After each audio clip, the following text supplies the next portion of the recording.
আসসালামু আলাইকুম। আজকে আপনাদের সাথে শেয়ার করব খুবই সুস্বাদু এবং মজাদার একটা রেসিপি। সেটা হলো মূলা শাক বাটা বা মূলা শাকের ভর্তা। খুবই সিম্পল একটা রেসিপি, তবে রেসিপিটা সিম্পল হলেও খেতে যে কতটা মজার হয় সেটা বাসায় ট্রাই না করলে বুঝতেই পারবেন না। আশা করছি আজকের রেসিপিটি আপনাদের কাছে খুবই ভালো লাগবে। যদি ভালো লাগে তাহলে অবশ্যই একটি লাইক দিয়ে পুরো রেসিপি জুড়ে আমার পাশেই থাকবেন প্লিজ। আজকের মূলা শাক ভর্তা তৈরি করার জন্য এখানে আমি নিয়েছি কচি মূলা শাক। দেখতেই পাচ্ছেন আমি একেবারেই কচি মূলা শাকটা নিয়েছি।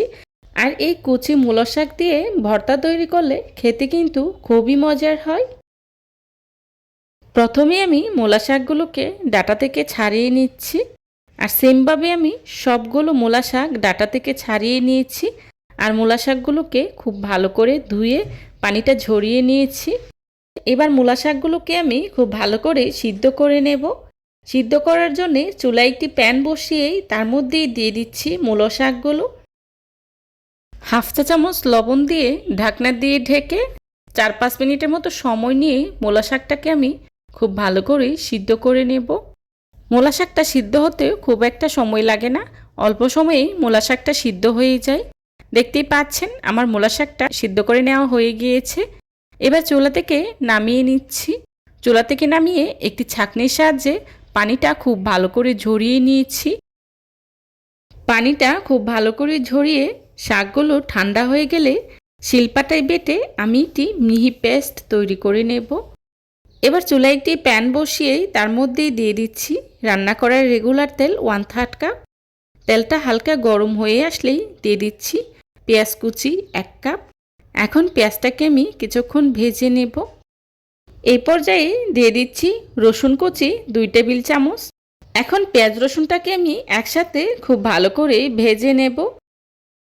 আমি এখানে সয়াবিন তেলটা ব্যবহার করেছি, তবে আপনারা চাইলে সরিষার তেলটাও ব্যবহার করতে পারেন। আমি বেশ কিছুটা সময় নিয়ে পেঁয়াজ রসুনটাকে খুব ভালো করে ভেজে নিয়েছি।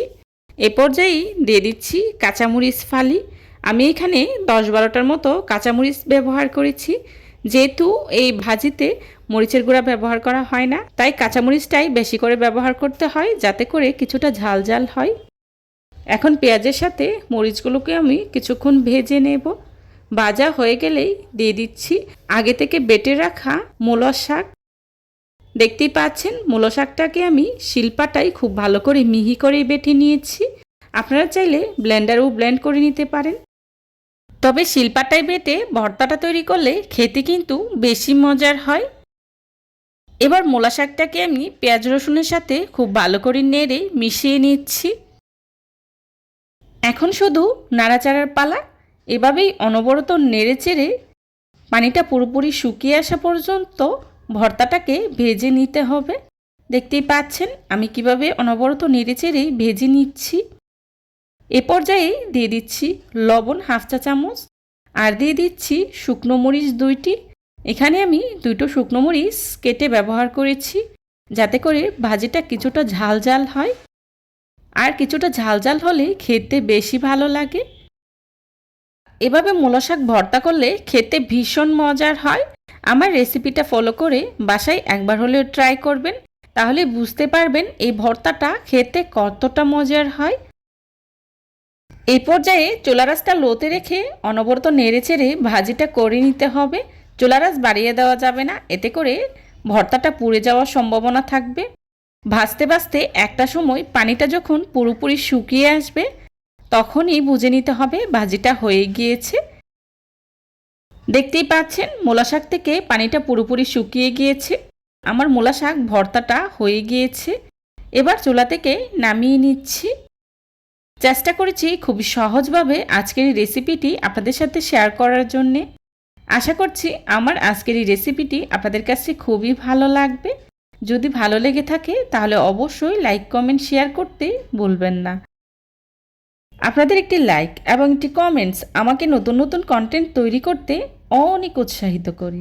গরম গরম ধোয়া ওঠা ভাতের সাথে এই ভর্তাটা খেতে কতটা যে মজার হয় সেটা কিন্তু বলে বোঝানো সম্ভব না, সেটা শুধু খেয়ে উপলব্ধি করা যায়। আমার আজকের এই সিম্পল ভাজির রেসিপিটা যদি আপনাদের কাছে ভালো লেগে থাকে তাহলে আমার রেসিপি ফলো করে বাসায় একবার হলেও ট্রাই করবেন। আশা করছি নিরাশ হবেন না। যারা এতক্ষণ ধৈর্য সহকারে আমার ভিডিওটি দেখেছেন তাদেরকে জানাই অসংখ্য ধন্যবাদ। এই ধরনের সব ঘরোয়া এবং মজার মজার রেসিপি পেতে আমার চ্যানেলটি ভিজিট করে আসবেন প্লিজ। আমার চ্যানেলে আরও অনেক রকমের ভর্তা ও ভাজি রেসিপি রয়েছে, চাইলে ভিজিট করতে পারেন।